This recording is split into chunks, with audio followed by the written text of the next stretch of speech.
The broadcast is now starting. All attendees are in listen-only mode. Good. Let me see if I got this right. I'm having trouble saying. Good evening, everyone. Can you hear me? Yes. Yeah, you Okay. can. All right. Wow. All of a sudden, everything looks different on my screen. Good evening, everyone, and welcome to the November edition of Digging into the BI. That's where members from the Better Investing community of Maryland, D.C., and Virginia get together and look at the latest issue of the members magazine, the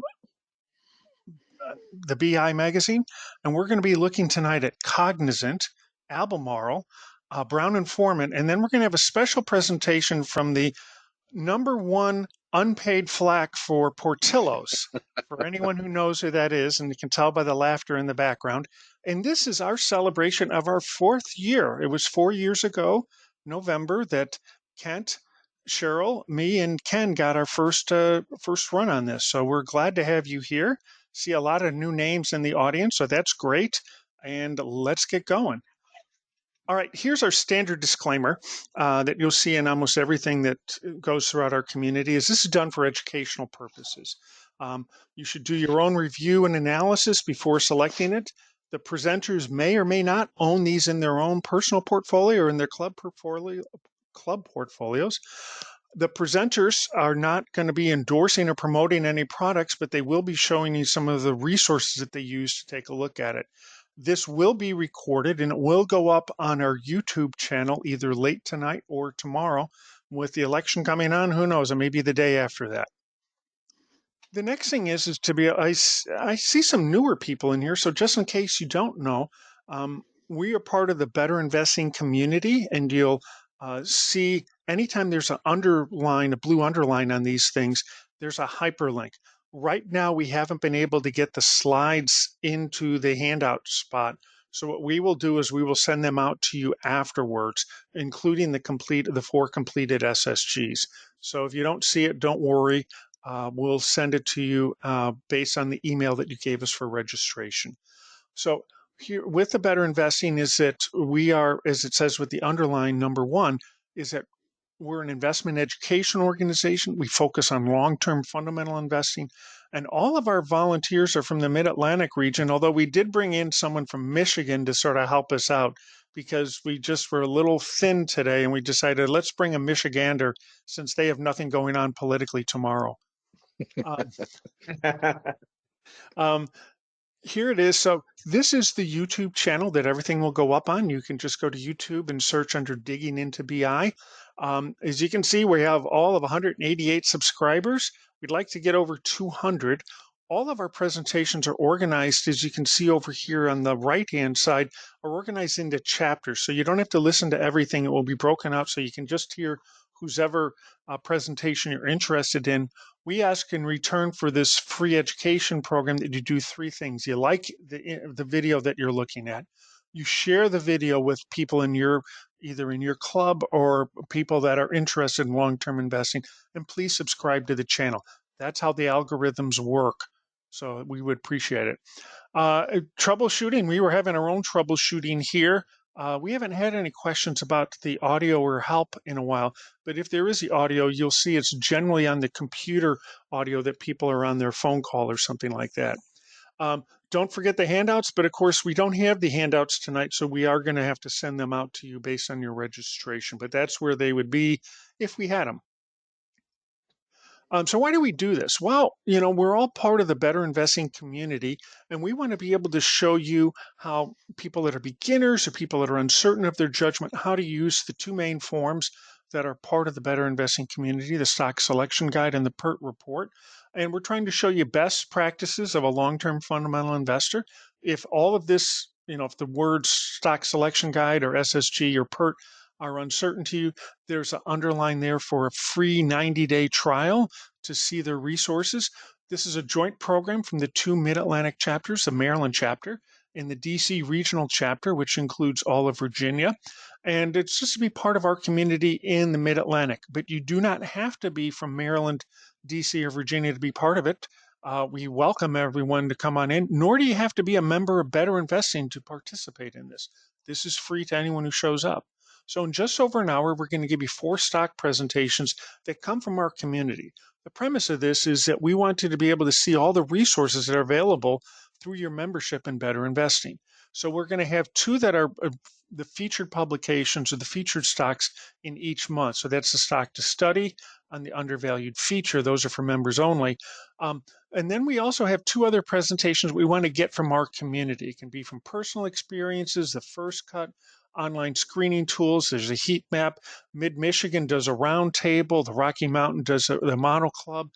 So there's a range of things that we can show you, and we want to be able to show you all the different ways that you can find it. So to be able to get to the stock to study, you do not have to be a member of Better Investing. But if you go to, as it says, this link up here with Home About Us, news releases, you can see it. And these stocks that we're going to be talking about tonight were announced all the way back in August. So you can see they already have the December and January ones that are up there ready. So you can take a look at this and be prepared for when we have discussions on it. There's also a way to get news and notifications from headquarters through a BI membership. And that is if you come in here where I have the red circle under the My Account, come in there, come into My Account. You can change your email and product subscription. That's where this green circle is. Will open up as this green box over on the right-hand side, and you can click on local chapter news and events. But if you also go where this yellow highlight is, that's the weekly newsletter from headquarters. Then hit save changes. If you do it before, if you hit save changes first, nothing will stick. So those are ways to be connected both with headquarters as well as with your local chapter.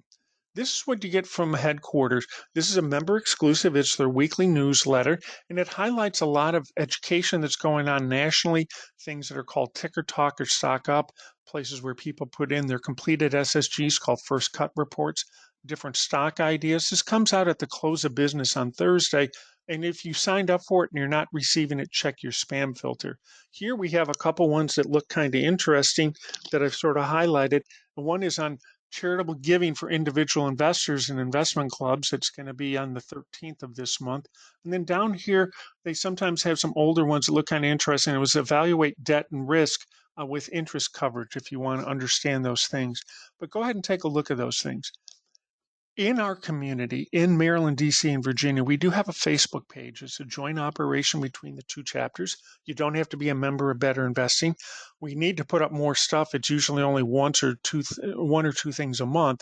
But the fact is it's a way to be able to communicate with you and communicate with people outside our community.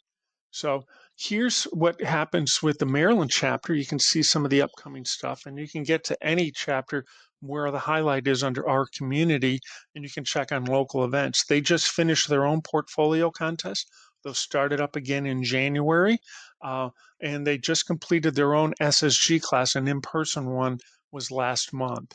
So here's how the stuff went for their portfolio contest. They only had 6 people in there. So if you're from the Maryland if you live in Maryland outside of Montgomery County, or you're in a club that's registered in Maryland, you can be eligible to join this model club portfolio or this portfolio contest. So consider that if you're in that area. It's always fun, great bragging rights.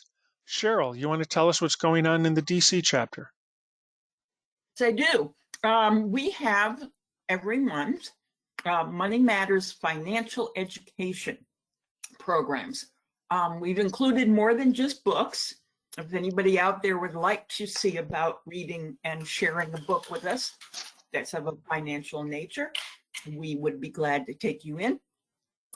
And we are going to have for this month, Robert Hagstrom as the Chief Investment Officer at Equity Compass and Senior Portfolio Manager of the Global Leaders Portfolio.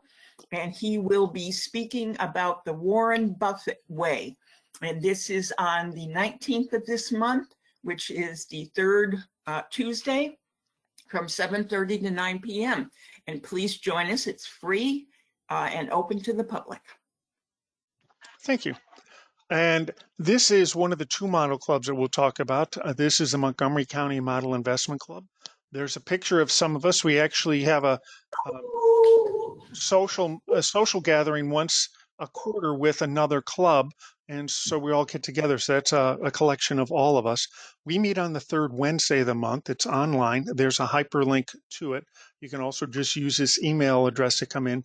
We haven't figured out our education for November 20th, but we are going to be looking at either ATAT, dorm, or ELF, which is eyes, lips, and face, a beauty product. If you want to know more about it, reach us at this address here. Richard, tell us about your club. I will, Kevin. First, I wanted to say that my apologies for crashing this party. I'm not one of the original guys here, but happy birthday. I'm Richard Yanku. I'm the treasurer of the Blue Chip Investment Club of Virginia Beach, Virginia. And I hope you can see that picture in the bottom right-hand corner and take a look at the lovely and beautiful beaches that we have here. And it gives me an opportunity, as you're looking at that, to tell you about the BCIC. We meet on the second Thursday of every month, and it's live and in person. We follow 18 growth stocks, and each one of our members will be updating their growth stock that they follow, and that's just before dinner. Then we're going to have a scrumptious dinner at Gus and George's Steakhouse. There's a link that will take you there if you'd like to take a look at Gus and George's. Then there will be 2 stock studies are presented after dinner. And this stock study for this month, November 14th, is McKesson Corporation, ticker MCK, and MedPace Holdings, ticker MEDP. I'm your point of contact. There's my email address.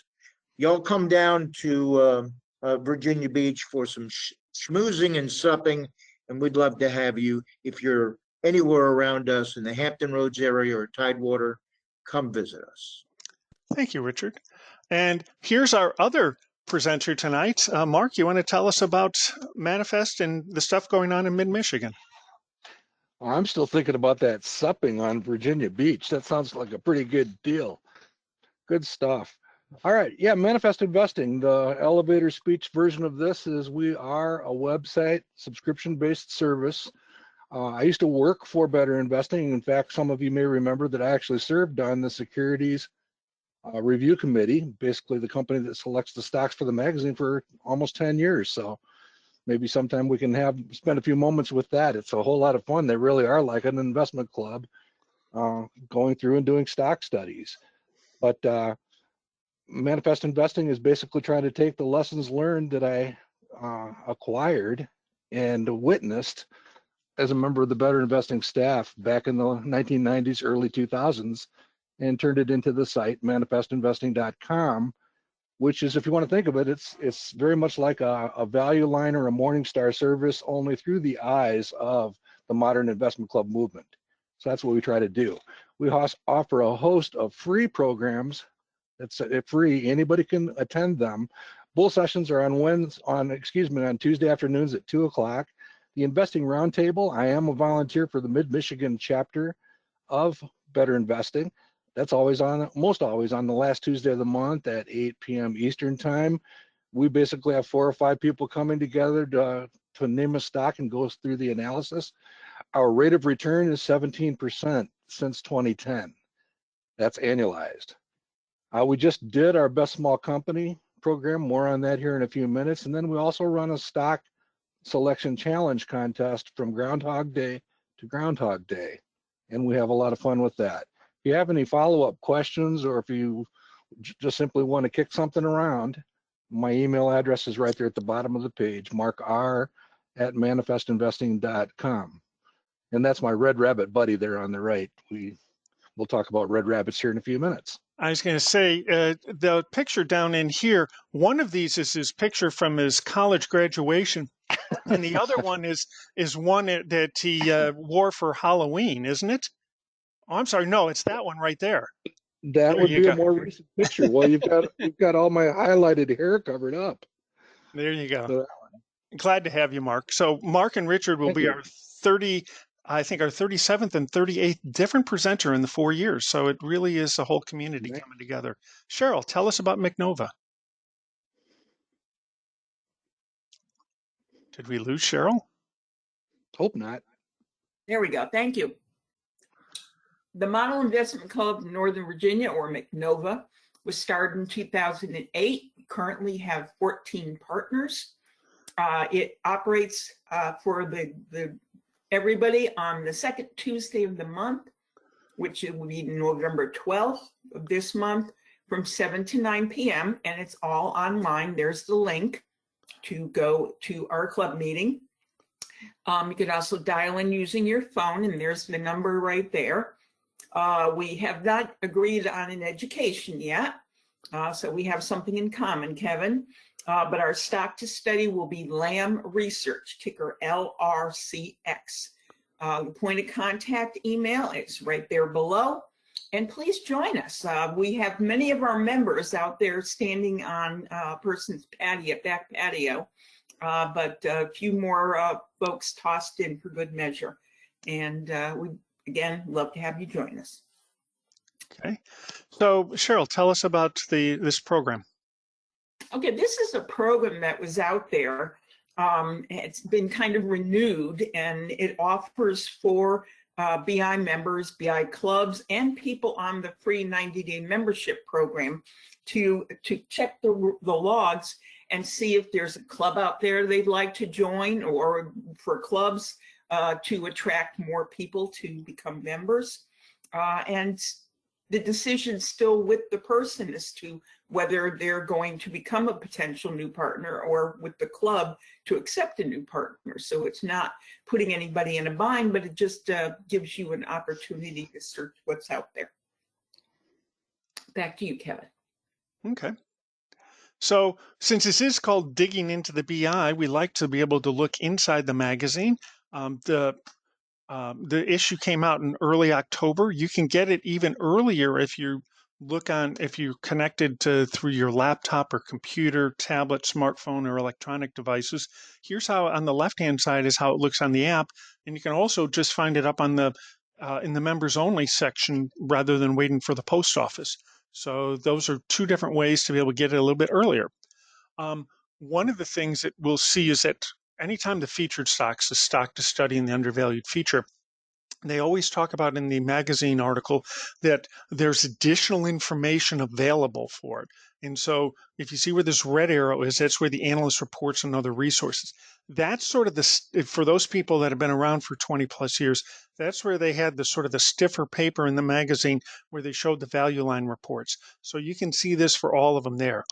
There is a different sign in for the mobile devices, so you're going to have to click where this green arrow is, and that would get you, it will take you through the steps to do it. And if you have any additional help with that, just reach out to headquarters during business hours.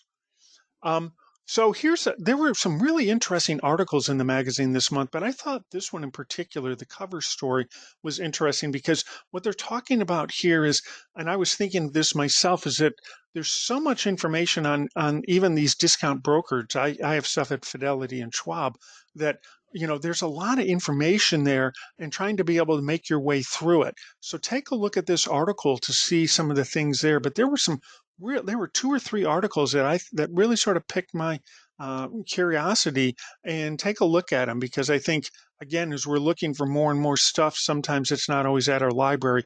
You may have it at your online brokerage. The other thing is we like to feature any of the clubs that are from our area that are in the magazine. And this is a program or a column that's put in every month from Angel McQuaid, who actually lives here in Maryland. But it's the Better Investing Family Story. People will send in a story or reach out to Angel, and they'll tell what's going on. So this woman, Sheila, is from Upper Marlboro, Prince George's County.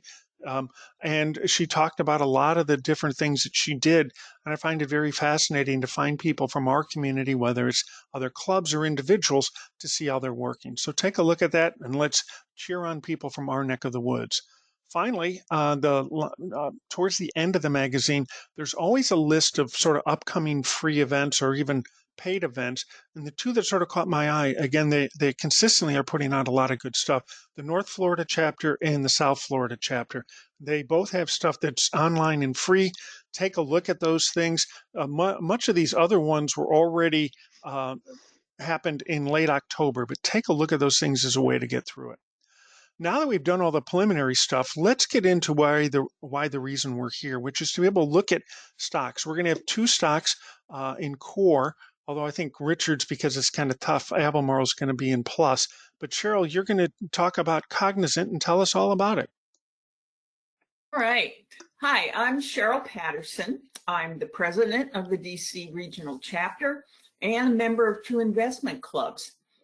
Model Investment Club of Northern Virginia, which I talked about earlier, and Happy Destiny Investment Club, which Kevin and I and a few other people are members of as well. Cognizant Technology Solutions is the stock to study in the November issue of Better Investing magazine, and was also found in the technology sector of the Better Investing ticker heat map. Cognizant designs game-changing solutions to shape the future of businesses and redefine what's possible through technology. Cognizant took its first step as an independent publicly traded company in a joint venture with Indian company Satyam, focusing on addressing the Y2K issue back in 1999. Next slide, please. Cognizant is a global IT service providing outsourcing, consulting, software engineering, systems engineering, and other technology to some of the world's largest enterprises, often working with clients in-house, IT staffs. In other cases, Cognizant takes full responsibility for projects. Cognizant employs nearly 300,000 people globally, with 70% of them in India. About 30% of Cognizant's employees work on the client's premises. Next slide, please. Cognizant strengthened their digital portfolio with $2.5 billion of digital acquisitions since 2019, organic investments and partnerships.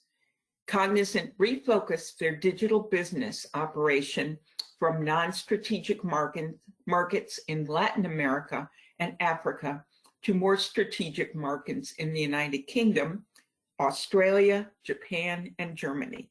Next slide. Cognizant is divided into four sectors. As of third quarter 2024, health services had revenues of $1.5 billion, which was an increase of 7.8% year over year. Financial services sector had revenues of 1.4 or almost 1.5 billion, which was an increase of 0.7 year over year. Products and resources revenue of 1.22 billion, an increase of 5% year over year. And lastly, communications, media, and technology sector with revenues of 816 million, an increase of 3.7% year over year. Graphic areas are divided amongst North America, the largest with revenues of 3.7 billion, or 74% of total revenues. Europe with revenues of 967 million, 19%, and the rest of the world with revenues of 342 million, or 6.7%. Next slide, please. The largest of Cognizant's four reportable segments is financial services, which works with banks, investment, and insurance customers. The segment accounted for 5.8 billion of third quarter 2023 revenues, which was 30% of the total. Next slide. Health science generated 5.7 billion, about 29.3%.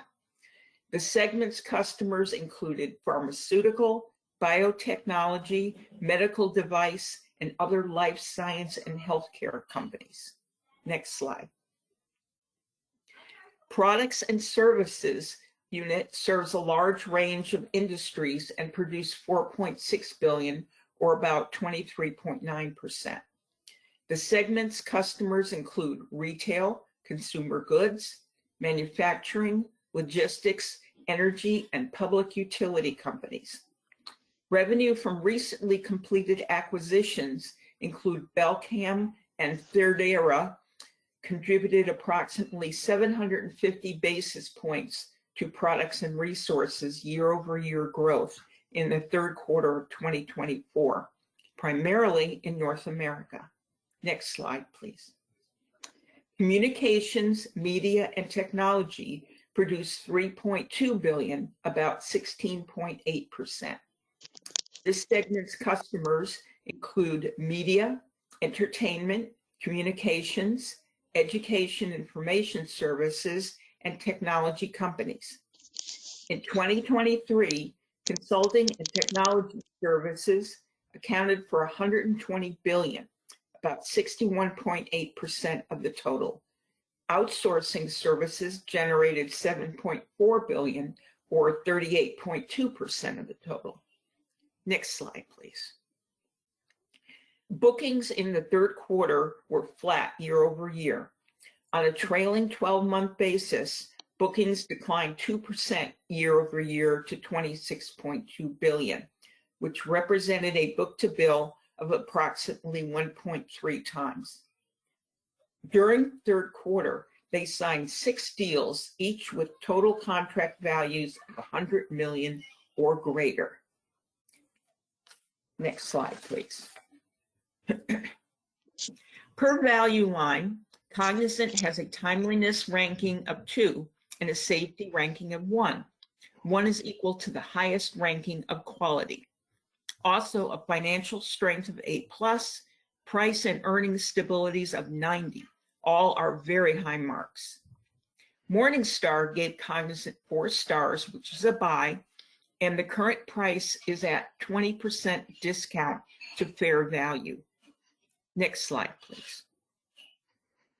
In SSG Core, which is how I did this study, each of the steps consolidated in plus are played out against the studied company's peers. The lines are clumped around the black line, which is Cognizant, and the historical growth rates of all companies are also close and far above the negative growth of average of the industry over the past 10 years. Only Cognizant goes out 3 quarters, slightly lower than a year ago, while Paychex stays positive. Next slide, please. Historical earnings per share has the lowest 10-year growth rate of its peers, but still above negative industry average. And then you look at the quarter, and they are far above most of the peers there, which is a change in the direction that they were going. Next slide, please. 5 minutes, Cheryl, 5 minutes. Thank you. The pre-tax profit on sales, Cognizant is in there with the rest of the companies. They're not the greatest, but they are still keeping a good line average in terms of their growth. The industry average is still lower than all of the other peer companies. Next slide, please. And looking at the return on equity, Cognizant is in the lowest of the 5-year average, but again, they're still keeping up with what the other companies are doing and above where the industry average is. Next slide, please. The debt to capital they were the lowest or among the lowest of the company's debts in the last 5-year average, and they even go into negative territory in the last quarter compared to a year ago quarter. Next slide, please. In the forecast sales growth, the growth rate has averaged out to be 6.8%, which after looking at the different data points talking about sales growth, I came to that same number. This will result in a 5-year projected sales of $26.7 billion. Next slide, please. In the forecasted earnings growth, again, looked at some different data points and came to 6.3% as my growth rate forecast for the next 5 years. This will result in a 5-year projected earnings per share of $5.96. Next slide, please. Again, looking at the forecasted high price, I used the 5-year average high PE of 23.3, which you can see as that second number down where Kevin is pointing, and then multiply that times your high earnings per share forecast of $5.96, and you come to a high stock price forecast of $138.90. Next slide, please. In looking at the forecasting the low price, again, I took the low 5-year average PE, which was 14.8, times the low earnings per share forecast of $4.39, and that gives us a forecasted low stock price of $65. I reduced it a little bit more to $60, and by doing that with both the high and the low price, I am within the boundaries of value line for their projected 2027 to 2029. And that gave me confidence that I was in the right ballpark. Next slide, please. Looking at the SSG graphically, you can see where the current price of 74.8 is well within the buy zone, and it gave a upside downside of 4.3 to 1. And this was with the 1025 price, current price of $74.82. The return is 14.3%, and that includes an average yield payout of 1.2%. And again, fully within the buy price. Next slide. Conclusion, CTSH is a large-sized company, growth with a Morningstar Financial Health grade of A. It's a well-managed company.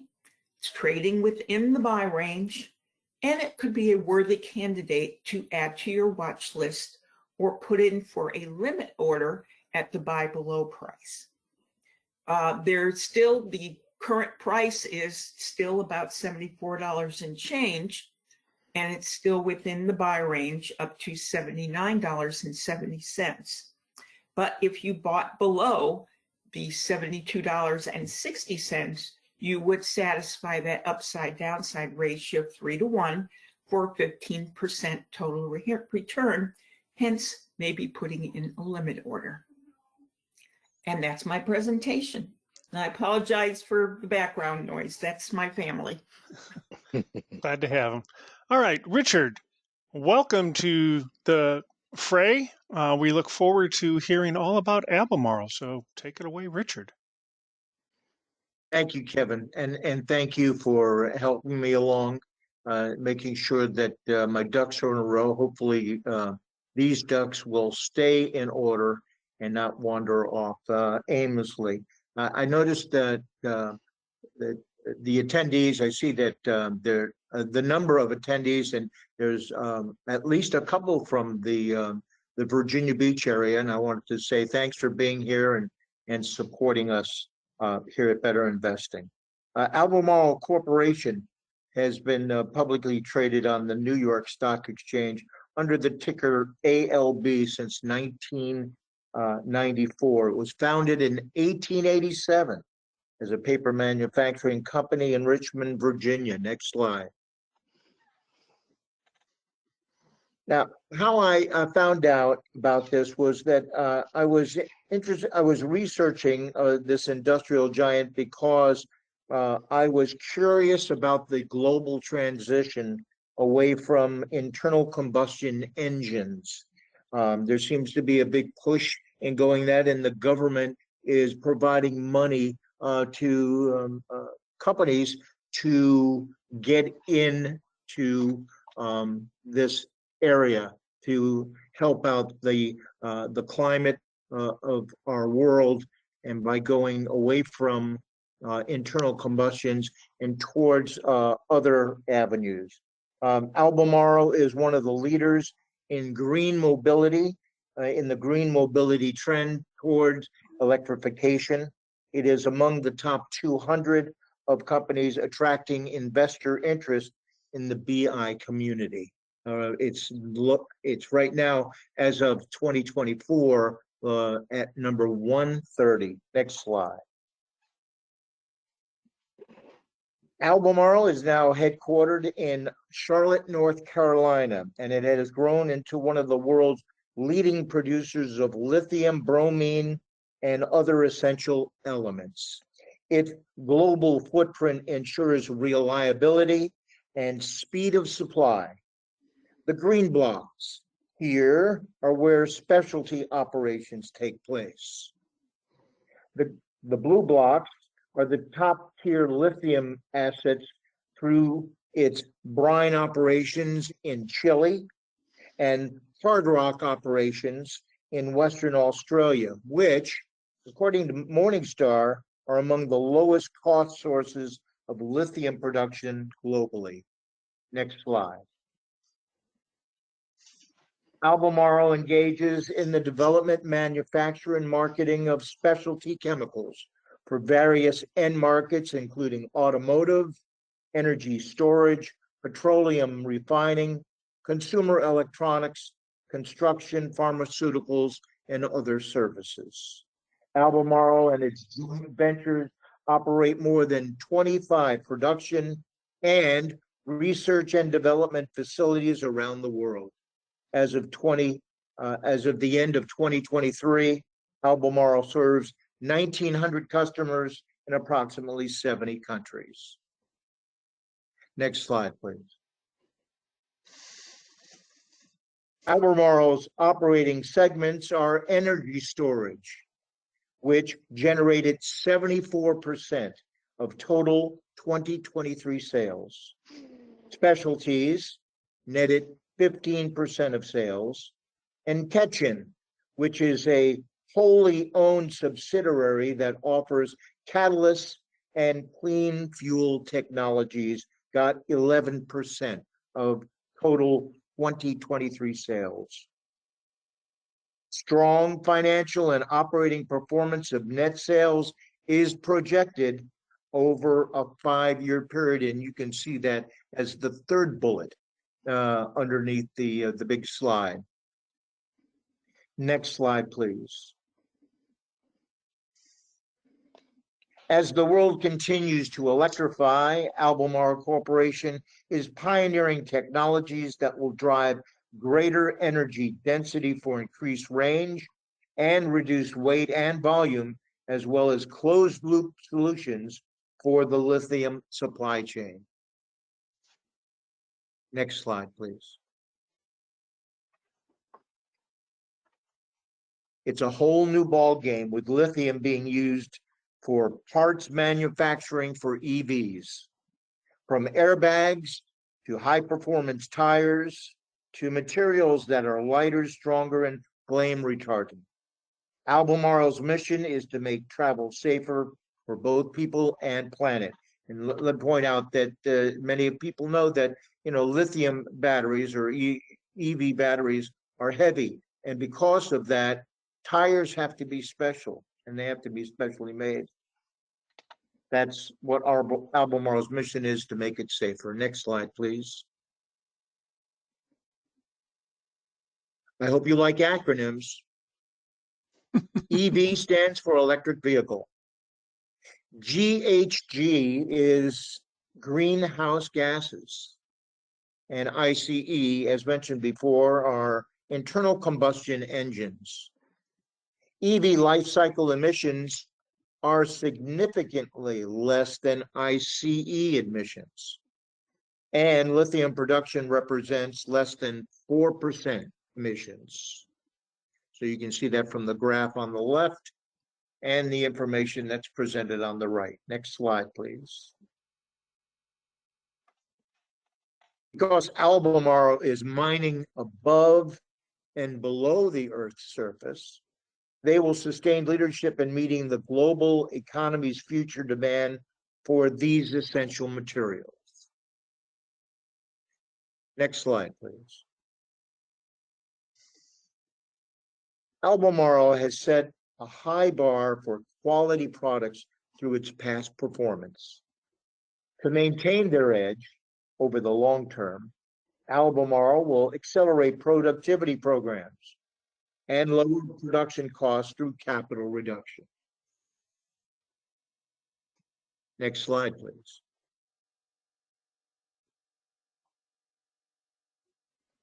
Morningstar analysts expect lithium prices will remain at cyclical low levels in 2024. Lithium carbonate spot prices are currently around $12,700 per metric ton. Prices fell due to slowing lithium demand. However, as future demand growth strengthens, we expect prices will rise in 2025. We expect lithium demand to grow at nearly a 20% annual rate by 2030. We think management will likely cut long-term growth spending within the next few years. Regardless, Albemarle's focus on cost reductions should allow it to benefit. We expect lithium will remain Albemarle's highest margin segment, even with lower prices. Next slide, please. 5 minutes, Richard, 5 minutes. Thank you. Value Line believes Albemarle's valuation has a good chance at reaching the low end of their 3 to 5 year target price range. You can see that under the on the left-hand side for their 27 through 29 projections. That low end of the 3 to 5 year target price range results in an annual total return of 12%. But beware, the upward ride will be a bumpy one. Its company strength is a B+. It's a dividend yielding stock, 1.6%. Price growth persistence is 60, but its earnings predictability is 30, and it could be a bumpy ride. Next slide, please. This was done in SSG Plus due to the decrease in sales during fiscal 24. You can see in the graph area between 23 and 24 is the start of fiscal 24, and those dots up on the top in the green are in a decline. So I made a judgment based on analyst recommendations that sales and earnings per share would not grow as fast as what they're predicting here. Here, the EPS, the ACE, the analyst consensus estimates are for 18.7%. I made a judgment that they would grow nominally. The historic sales, so you can see therefore my guess, my prediction, my estimate for sales is 5.2%, and that matches up with the industry estimate for specialty chemicals on a global scale. Their expected compound annualized growth rate is 5.2% for the years 2024 through 2030. Next slide, please. The outliers for 2021 were lined out. You can see how they are outliers. This brought both high and low ratios to a reasonable range. The forecasted high and low prices over the next 5 years were generated from these more reasonable numbers. The current stock price of $93.51 is in the buy zone.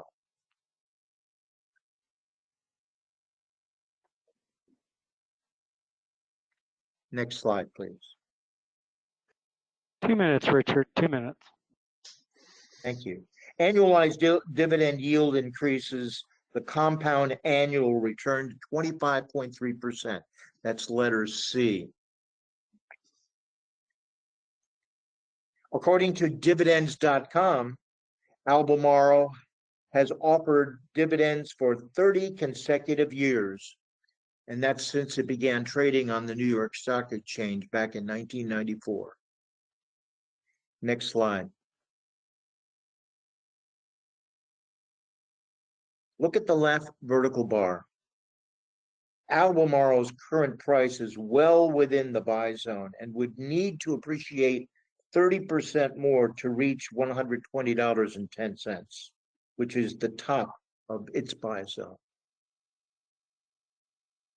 in the green. Next slide. In summary, Albemarle is a medium-sized, low-growth company. It is well managed.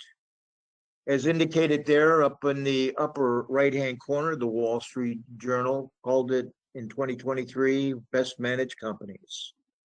They are a leading provider of lithium and other essential elements. Now, the Morningstar back a few slides ago had indicated that Albemarle is undervalued. Keep in mind that there is no PE ratio currently because of its declining nature. Albemarle is a buy up to $120.10.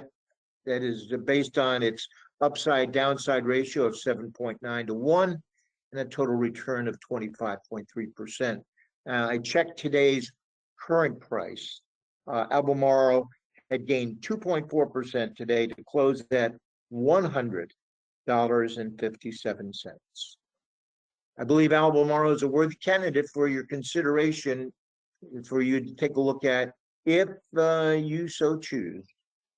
Once again, I take pleasure in thanking Cheryl and Kevin for their invaluable assistance in this first ever presentation for better investing on my part. Thank you so much. Glad to have you, Richard. Thank you very much. And again, if there's some of you in the audience that would like to be able to do this, we will certainly help you both with putting together a slide deck and with helping to make sure you get to your understanding of the SSG down correctly. That's the whole point of this, is to be able to help each other. So thank you, Richard, and we look forward to having you come back. Next, we're going to look at stocks in plus, and the first one up is going to be Mark, the Red Rabbit.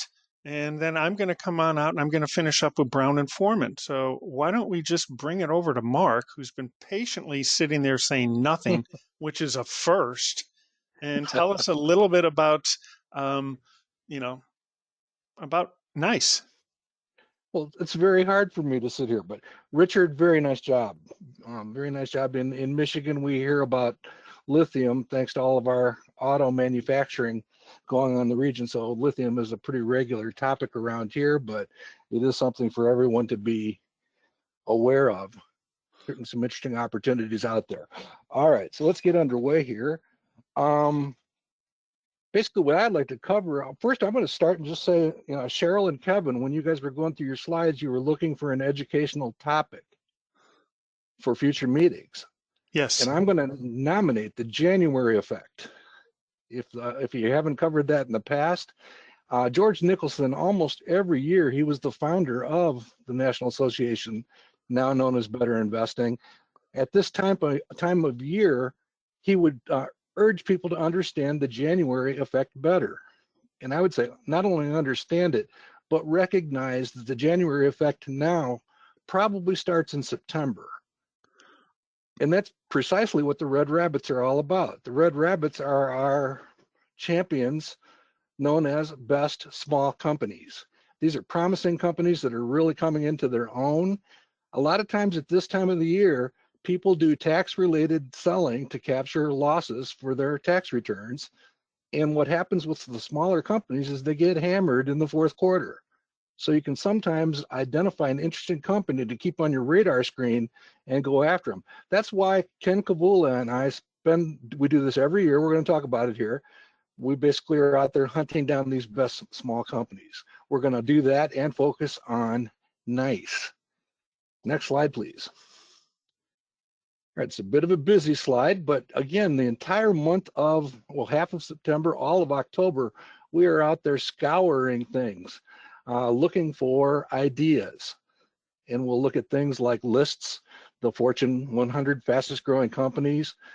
Forbes has long been recognized. We love the small company screen, the predefined screen at Better Investing. We'll search through the holdings of funds who seem to know what they're doing at Morningstar.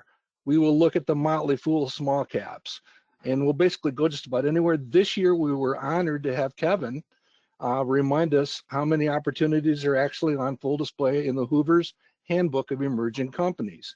So we literally are scouring through those. The people on the screen are people that were involved in the hunt. Diane Grace, you may remember, Betsy Will from Colorado, Matt Spielman, Kim Butcher, and that is it's not my high school picture, Kevin. That's actually from about 20 years ago, believe it or not. And it's myself and Ken Kavula. So we basically do this every year at this time. Next slide, please. Here's just a quick look at the track record. Forbes kind of orphaned us back in 2014, so we began in 2015 looking for these best small companies in very much aligned with the spirit and approach of Better Investing. And for 7 years, we were absolute geniuses. You can see those red bars on the left-hand side. And then the market is a great humiliator. The market came back in 2022 and 2023 to basically humiliate us and remind us that we had to keep working at this stuff. Thank goodness, 2024 is a different result. We actually came out ahead of the Wilshire 5000, the stock market benchmark, and had a pretty good time doing it. So we now have actually won this contest versus the general stock market in 8 out of 10 years. And pretty good return, 15.9 over those 10 years versus 12.8 for the market. That's a pretty good result. So it is a rewarding adventure when you embark upon it. Next slide, please. So Kevin asked me to basically talk about this effort a little bit and try to focus in on one company. These are the 20 companies. It's actually 19 companies and one exchange traded fund down there at the bottom. But I wanted to come at this. I think, Kevin, correct me if I'm wrong, but you guys do talk about our core score around here a little bit. So I thought I'd just spend a moment on it. I wanted to answer the question, which one of the companies among the 19 have the highest core score? And in this case, what the core score is basically taking a look at one of the two most important characteristics of any investment, the quality of the investment, which is a percentile ranking. You see the 97 there for NICE, and the return forecast, that 20.1 for NICE, the projected annual return. Again, that's the Section 5 result of a stock selection guide, as if the analysts had prepared it, and it's a consensus estimate. But what we want to do here is basically point out that we're kind of doubling down on the financial strength and the earnings per share stability, and basically adding those three numbers together. A perfect score would be 300, and obviously the other end of the spectrum would be 0. There won't be any of those, and there aren't any 300s, but from top to bottom. So in this case, NICE is the answer to the question. High quality, high financial strength, and pretty straight lines on a stock selection guide. So it would probably attract many of us. The other thing that you get by looking at this page, the companies at the top are going to be better studies for relative beginners. The difficulty of analysis goes up as you go down the page. And then as you get really far down the page, you get into the zone, which you might just call speculation city. Some of those are really tough to do a study on, and some of them require a whole lot of creative assumptions. And for instance, some of those don't even have earnings yet. So that's just to give you some idea of how challenging some of those could be. Next slide, please. So let's talk about this nice. Here's the slide that Ken presented. We present a slide on each one of the 20 companies in the presentation. You can see the visual analysis on the upper left does fit the description. One of the things that Ken Kabula and I insist upon is finding small companies that are up straight and parallel. You can actually find companies that are relatively small, fast growing, that are not roller coasters. So these guys have been around for a while. They have an established track record and quite interesting. Next slide, please. We're going to cover all that other information right here. This is what they do. They're basically a call center company operating out of Israel, but they're basically an enterprise software company that answers the phone, and then they also do some interesting things working with companies in financial crime and intervention type things and public safety. So they'll provide training equipment, that type of stuff. But the big thing here is these guys are optimizers. They basically come in and do what you might think of as industrial engineering or process type improvement. And they are extremely good at what they do. When I talk to management consultants that work with these guys, they're very good at what they do, and they have an enormous amount of customer retention. So they're getting something right. So that's what they mean by this workforce engagement management. They just simply make these companies better in how they deal with their clients. Next slide, please. 5 minutes, Mark, 5 minutes. Okay. Here you're basically looking at a cross-section of the people that they go to work with every day. And there's a whole lot of companies. You see Cognizant is on there, Accenture, Oracle, Microsoft, very powerful partnerships involved here. Next slide, please. Here's who they serve. They have a whole bunch of very, very recognized companies that are actually their customers, including 10 out of 10 of the top US health insurance companies, and then a whole bunch of the top finance companies. So certainly no flash in the pan. These are just incredible displays. Next slide, please. This is one of the things that I looked at when I became first interested in the company. I went back on YouTube and actually listened to the then Chief Executive Officer. He has recently resigned. But the point that we want to make is these guys were doing artificial intelligence long before it was cool, long before it was the buzzword that you hear about every day now and on the TV.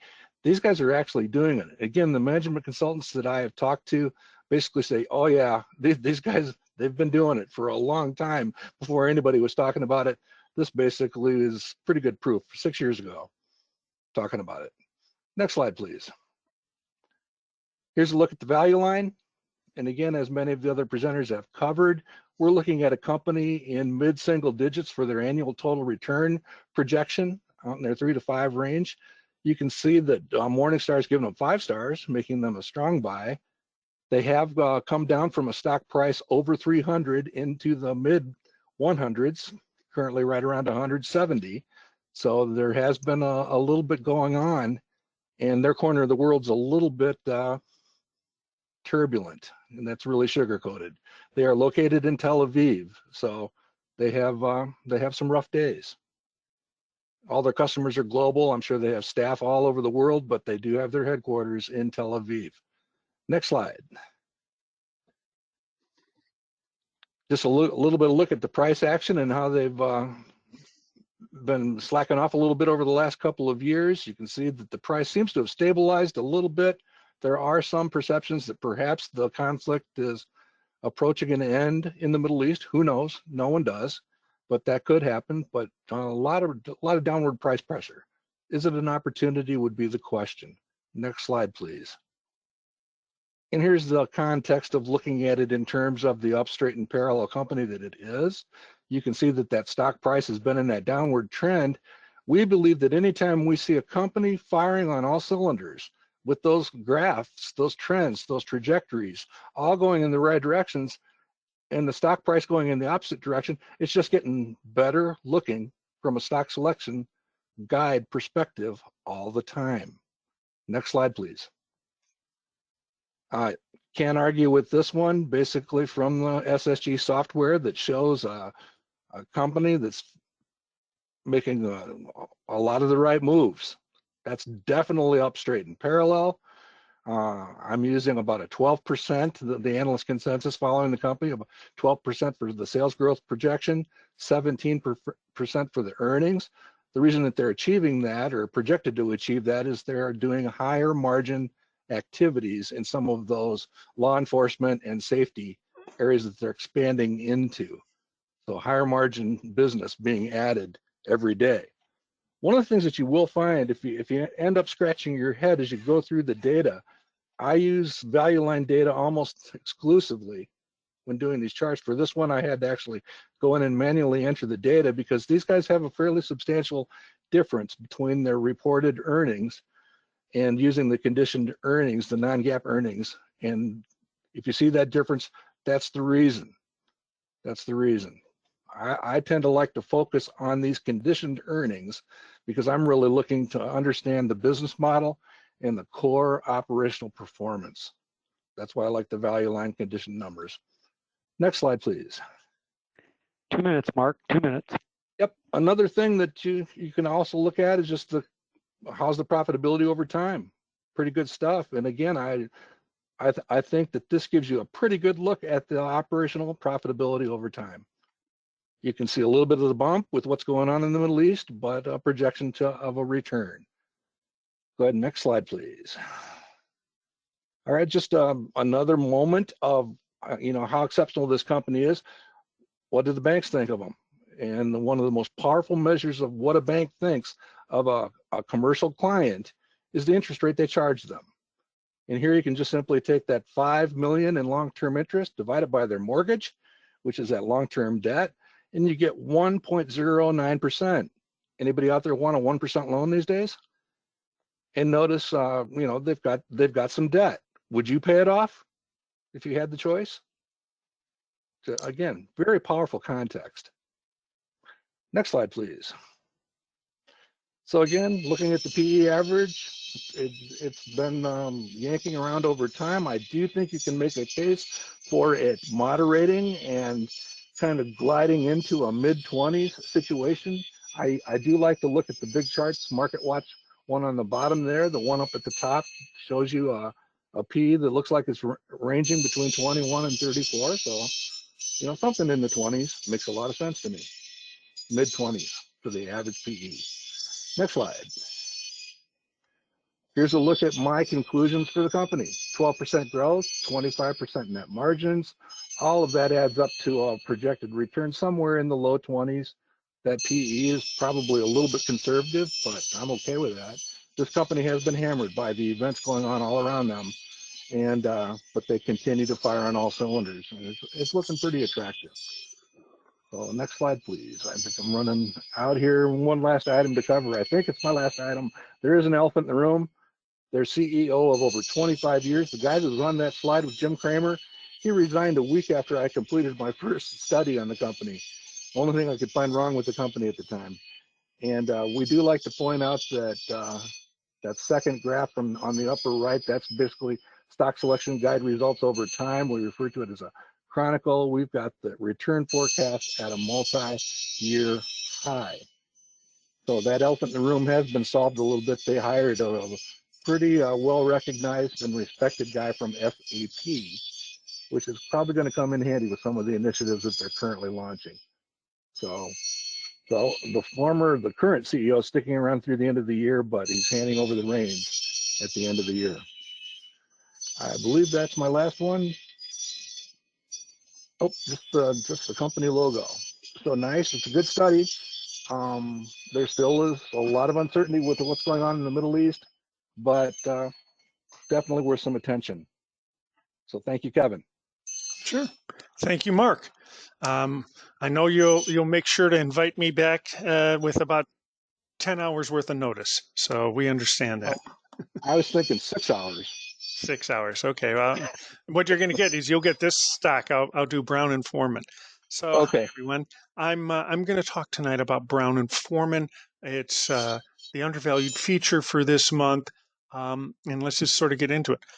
I always like to look at what the magazine has in terms of its information on here. I won't read all of this to you, but again, because you're dealing in whiskey and they have to age it for 7 years, they have to be able to anticipate what the shifts in consumer tastes and market shifts are going to be, down the road. So they've got to be really quite nimble and have some foresight. So it is a little bit tricky, but again, they've been around since 1870, so they're able to do it. They have had some down quarters, and so this is either going to be it's a turnaround situation or it's a falling knife and it's going to just keep going down and down. So we can take a look at this. If we look at the visual analysis to it, you look at the lines and they're like, okay, but there's nothing that you go, wow, it's exciting that we ought to do it. But again, here are the people that are on the Editorial Advisory and Security Review Committee. They are all, with the exception of one, they all have a CFA, which is Chartered Financial Analysts, and they're basically they do what we do at a much greater scale, but they're still looking long term in fundamentals. So keep that in mind. When this was presented or they selected it, the price was $45.39. It's gone down another $1.50 since then. If we wanted to get the 15% return over the next 18 months, it's not necessarily it's going to double. It only has to be able to get up to $50.89 if it gets the dividends over the full 18 months. And here's the thing that's really kind of interesting. You'll see with this visual analysis is that the stock price has dropped 23, 24% since the first of the year. In the overall market, if you look at the S&P 500, I think it's up like 27, 28 for the entire year. So it's really going in the wrong direction. So this is either a great opportunity to buy or we stay out of it altogether. I won't go through all of this, but when we do send these slides out to you, as I always look at these undervalued features, they sometimes don't always look great on the visual analysis, is think of them as sort of a turnaround company if they are that. And things you have to look out for is that have they recognized their problem and are they going to know how to fix it? Do they have a new leadership in place or do they have a catalyst for change? But these are the things to take a look at. And the other thing is to be able to check up at the first one here, which is make sure they have enough financial strength and health to make it out of it. If they have one of the lower scores, like either a core score or a financial health grade that's on the lower side, I would have less likely to be interested in it. And if you're a newcomer, I'd probably stay away from this company, not because it's so complicated, but because there's a lot of other things you can learn before you get into the ins and outs of a turnaround company. So here's sort of the outline of it, and this is what I've sort of put through. I'm only going to talk about the stuff that's bolded. One, we're looking at the B shares. The thing is that the A shares their controlling interest is through the Brown family and the like. So we can only get the non-voting shares.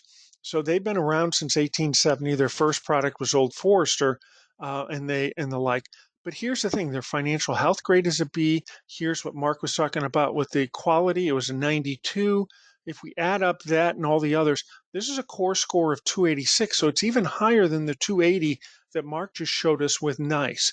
So we can see that, again, these numbers are pretty good. And when I see something like this, Morningstar has a wide economic moat, which has an exemplary capital allocation. That is sort of like the primo. And those are the ones that very rarely are on sale. So I always like to look at companies that have a wide moat and exemplary capital allocation. There's only like 70 or 80 of them, and they're not always all on sale, but that's a great place to look to be able to find good companies. And we're getting confirmation on all of that there. If we look at the CFRA report, I won't read all of it to you, but here's the thing that's going on is that the emerging markets are 21% of their sales growth. That's where a lot of it's coming in. It's a very competitive industry that they're in, but they do have some brand loyalty, hence the wide moat. They are carrying a debt of $3.2 billion, and it's gone up since 2015. So that's kind of troubling to see. But again, the financial health grade is indicating that it is actually pretty good. So if we look at the brands that are in Brown and Forman, about 2/3 are in whiskey, and their number one product is Jack Daniels. We'll talk about that in just a moment. They also have ready to drink. Those are things where they're already made up, like you'll see stuff where they have a product dealing with Coca-Cola, Jack and Coke that's in there. They have tequila, they have wine. Vodka they're getting out of. They just sold their Finlandia vodka to Coca-Cola bottling. And then they have non-branded bulk. That's stuff like casts and stuff that they sell out, and then the other, which is sort of a smaller group. But here's the thing: if you look at a lot of these are negative growth. The stuff that's growing that has big growth is a new mix and the rest of the portfolio, which is going to be sort of this area in the ready to drink and in this other part. So that's where they're really sort of taking a look at it. And they don't sell directly to customers. They really deal with wholesale distributors, and they have built up some distribution in Japan. So it's highly competitive, but again, it has a really good moat. Their target audience, again, for the distilled spirits is going to be younger folks. But the thing is, millennials are drinking less than the previous generations. However, if you look at the CFRA report, they're showing you that spirits are growing at a faster rate, which is what liquor is, versus wine, which is staying kind of flat, versus beer that's declining. So things may change, but this has sort of been a consistent thing over 20 years. You can see how much the growth is coming in there. What they've really done in terms of their turnaround is that they're really changing their product mix. They're selling their lower margin stuff, and they're acquiring premium products. That's what they're looking for. So you can see now they have this new one with Jack Daniel's Tennessee Apple, and you can see how they've been growing in that the sales has increased by 52% over the previous year. So there's interest there. And then this RTD that's ready to drink, that's the stuff that's like Jack and Coke. It started negative, but it's also showing some positive growth there. You can also see it with this tequila that they have down here. I didn't mark that. But sort of the traditional ones are all sort of flatlining. So they're trying to be nimble and sort of adjust to it. The problem we run into is when we look for competitors. Up here in the upper left, this is the SSG, and we look for competitors. Well, guess what? They're a medium-sized company, and none of the other liquor companies are medium-sized. So we don't really have an opportunity to look for it. We've got to create our own. And we can be able to find this with over here in Manifest. You can see how it compares with Diageo, Constellation, Napa. I forget which one that one is. It'll come to me in just a moment. But you can sort of take a look at this. And what I do is I look at three, and those are the ones that I will sit there and make as my competitors. So here's what I did with Napa. It's Duckhorn portfolio. In fact, one of the products that they had, they just sold over to Duckhorn. I forgot which one it is. But so they have Diageo, Constellation, and Brown and Forman. So it's very much like what Cheryl was showing you on hers. So here's our break-even point. And we can see again that Brown and Forman has the best numbers on that area. So it's something to be able to keep a look at. If we look at the return on equity, again, the best is Diageo. That's the one here in green. But right next to it, this is pretty steady. Now, there is a concern that this is coming down a little bit, but those are still really, really good numbers as long as it's not carried with a lot of debt. And if we look at the debt, 5 minutes, Kevin, 5 minutes. Thank you. So here's the debt. And again, you can see that the debt to capital was much higher. It's coming down, but I'd still like to see it come down more because, again, carrying $3 billion, while it's not insurmountable, the fact is since it's grown like that, I'd like to see it. They've been using their money to continually pay dividends and to be able to do a couple special dividends and also to be able to buy back shares. But if we take a look at this, this is it's still outside of Napa. It's got the best debt to capital of the entire group. So if we look at the sales, the historic, I looked at over the last 10 years, it's about 4%. If I took out some of these goofy years that were out there, my 8-year average of historic is 4.5. But the sales I projected was 3, and I went with forecasted earnings of 7.5 using preferred procedure, largely because the projections I'm getting from Value Line indicate that they are going to be increasing their margins. And if you look at these projection lines, these are the numbers from Value Line that have been put in there. So I'm even below the Value Line estimates for earnings going all the way out. So I can feel really confident with 7.5, even on 3% on sales. I think there's a lot to be able to say for it.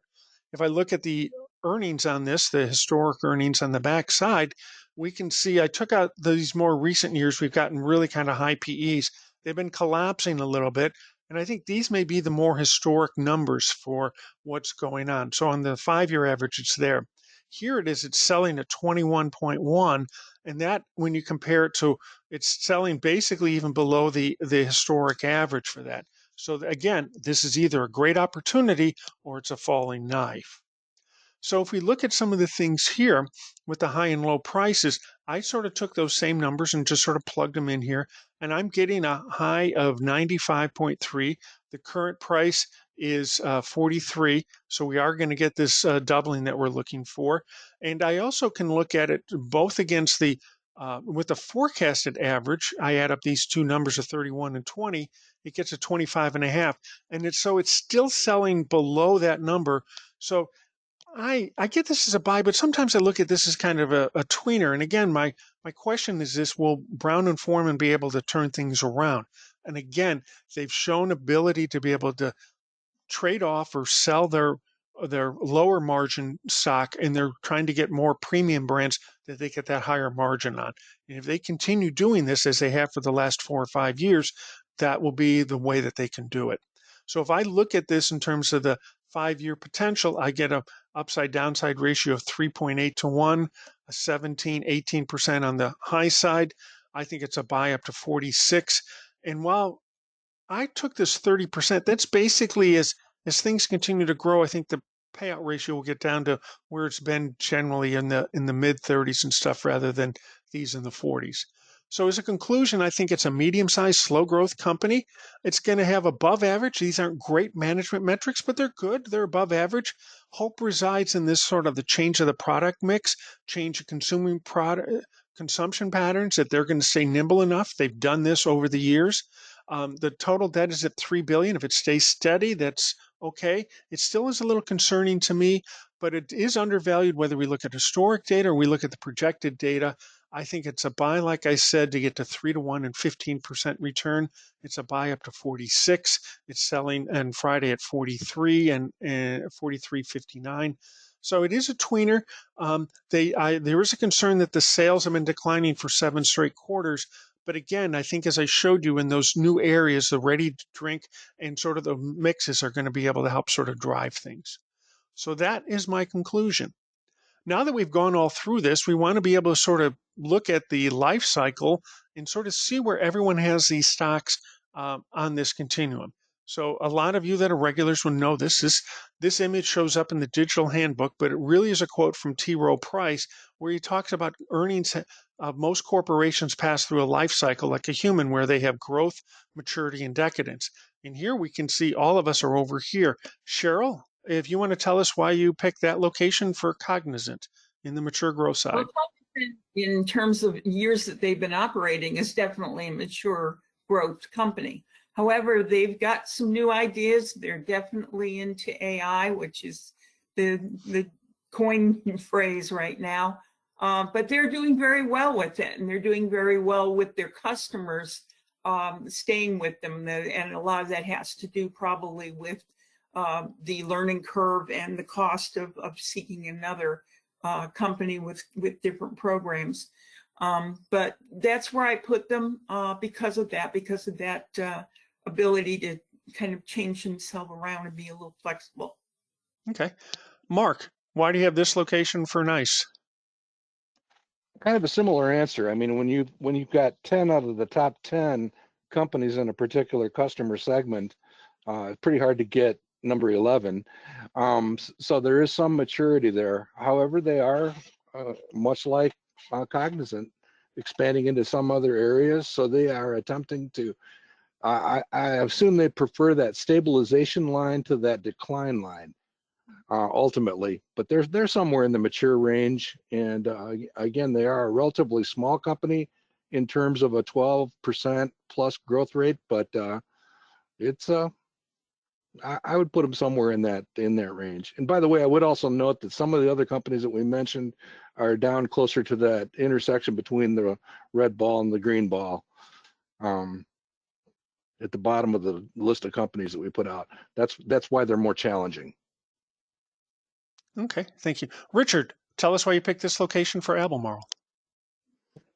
I think that much like what you've been that Cheryl mentioned and Mark, this is a mature company. It's been around for a while, but it has a product that has a lot of potential for solid growth, and they've been mining lithium for about 10 years. and they've been involved in specialty chemical for a while, and they know what to do with it. And as um, the global shift goes away from ICE into electrification, I think that's why I feel confident that Albemarle is a good place where it is right now. I also just wanted to make a mention that one of the stocks that we follow at uh, Blue Chip Investment is nice. That's nice. Very nice. Anyway, and I'm going to say with Brown and Forman, again, it's been around longer than any of the others, 154 years. But even though it's all the way down here, they seem to continually adapt and move along.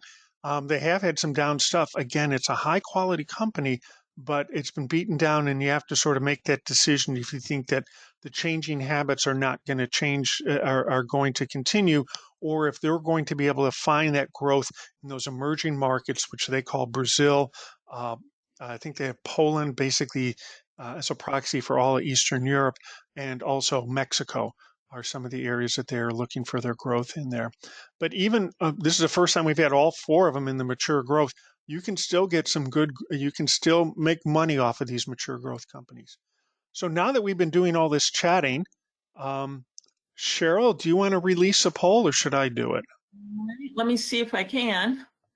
Okay, that looks good. Lunch. And again, there we go. The poll is open.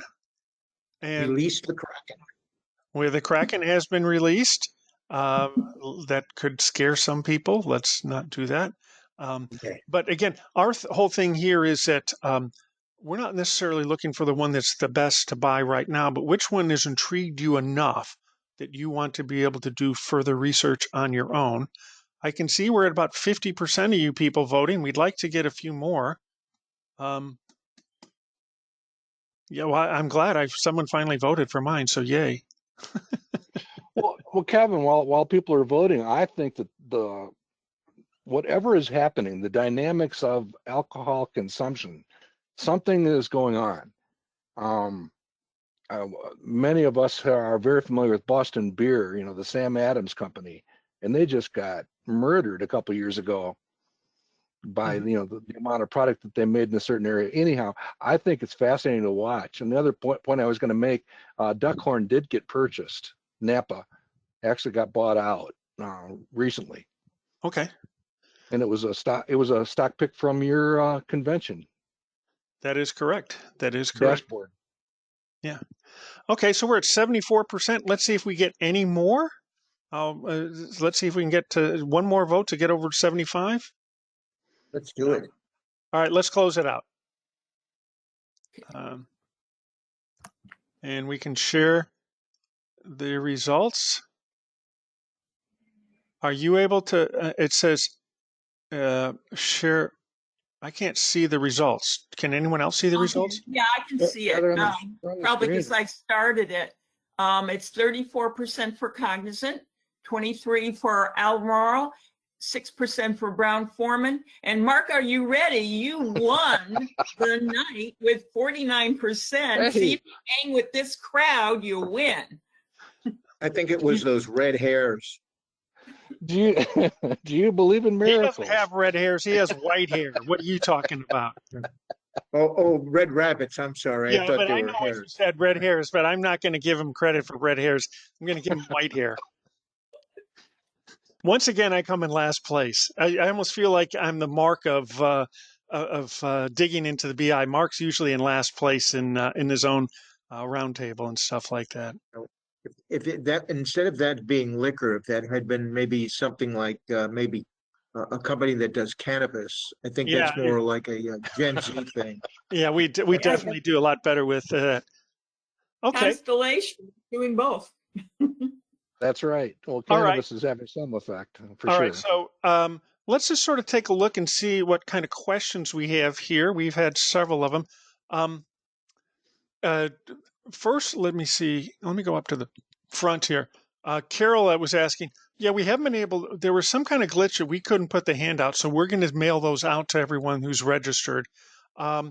This one's for you, Richard. It may have all Mark answered some of it, but just in case you want to do it, I just read where a huge lithium source has been discovered in Alabama. Any insight on how, if such a U.S.-based supply would work or compete with this company, or do you not deal directly with the actual lithium supply side? That's from Sharon. Um, I'm not aware of the site in Alabama. I was aware that there was discoveries that they're planning on doing plant operation in Arkansas, but I wasn't aware of Alabama. Mark, do you want to? You wrote. I think you wrote it out to everyone, but do you want to add your comments there too? Yeah, there have been a couple fairly large fields discovered in Nevada and the Salton Sea in Southern California. So there were some tremendous concerns about the total amount of lithium available. I want to say 2 or 3 years ago. I question whether that is still true. We need a lot of it for many things, including the stuff Richard talked about. But I think that the amounts that they are finding in these fields is pretty substantial. The one in Nevada, I think that it had already been granted, but it's there's some concern because it's located near some tribal land, Okay. and there's some concerns about that. And Mark, I know you answered this one already, but again, someone was asking on your slide deck where you had Preferred Bank as one of your best new companies or small companies, had an asterisk on that slide. You want to explain what that means?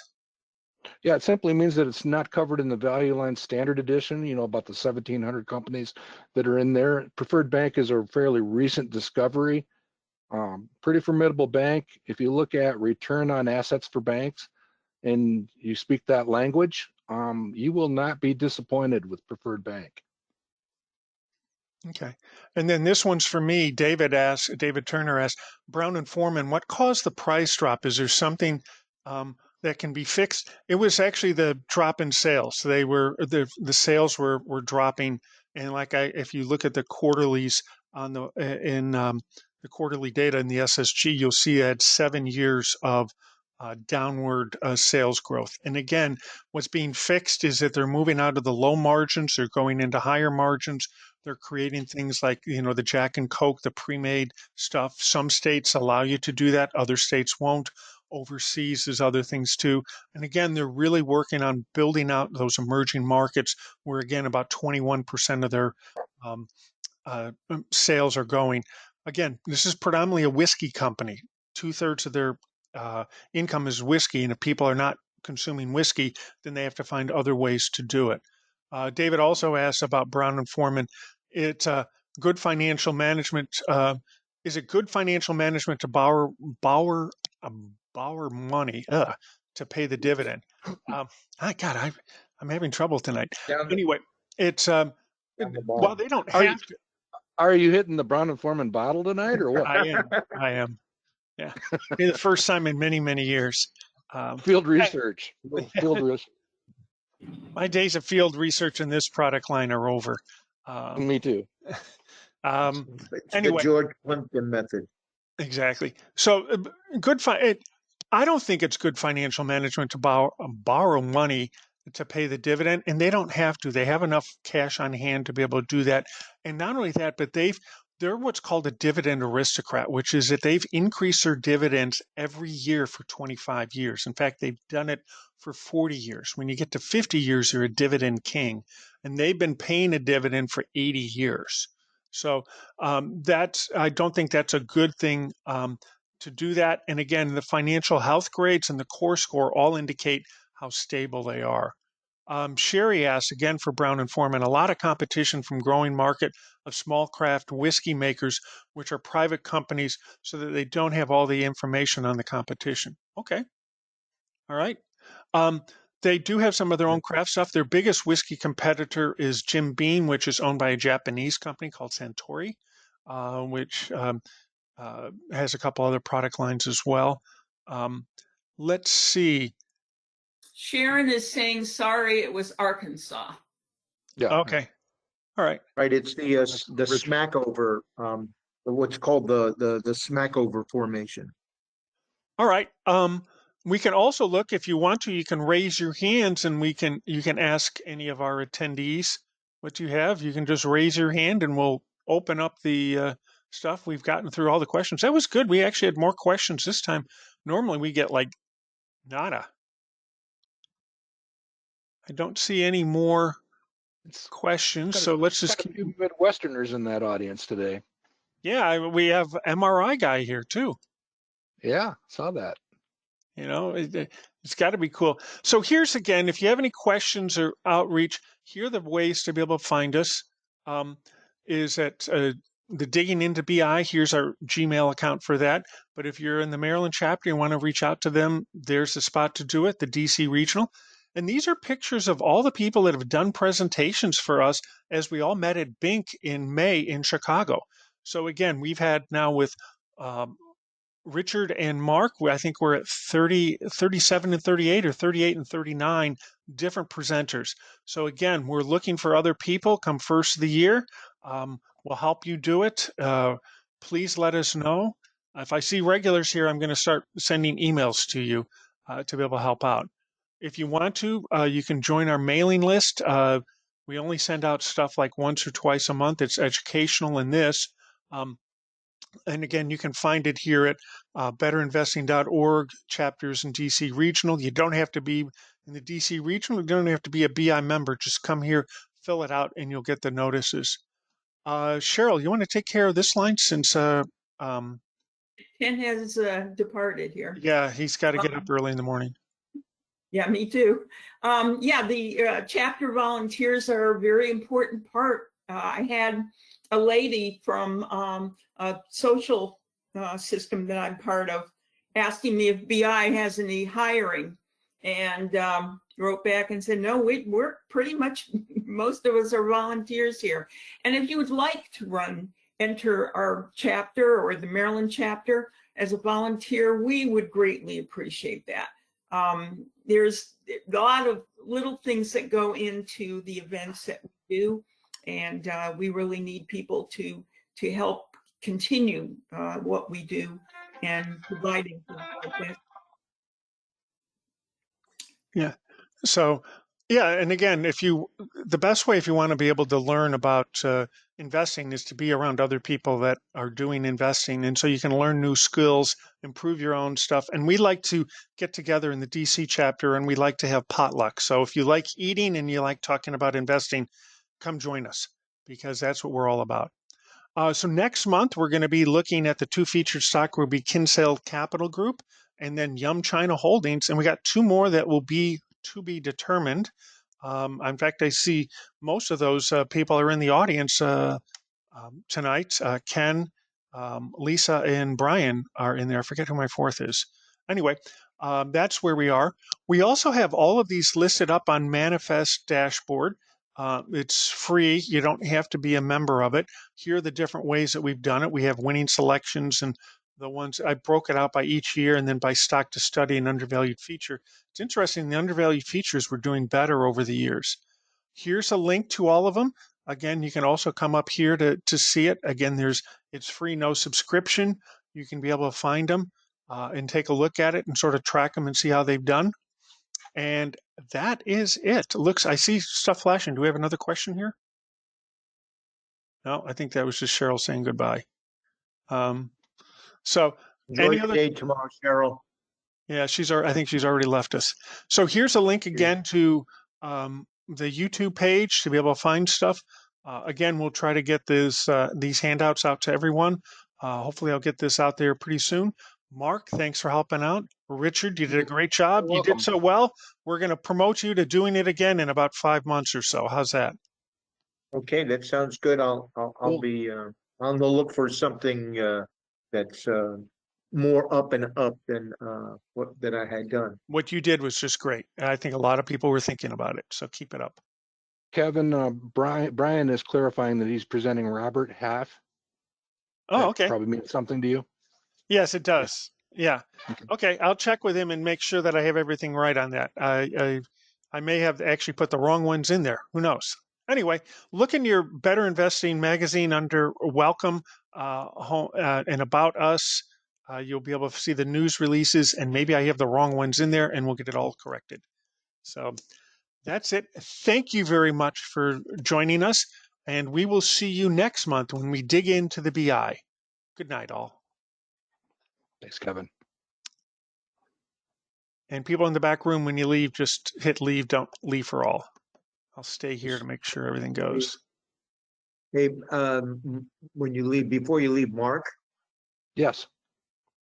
I'd love to be able to join on the bull sessions. Tomorrow, my day is kind of packed, but I checked out the website. It looks kind of actually doesn't look kind of interesting. It does look very interesting. So I might be a part of that shortly.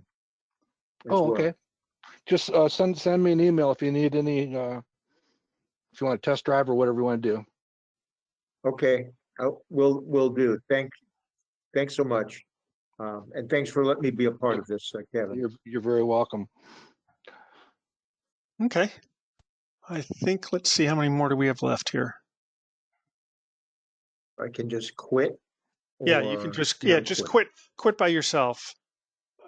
Now I can't see how many people are left. There I've are got 4 and 3. There are 3 staff and 4 attendees. Okay. Well, I'm going to shut it down then. Good night, all. Good night.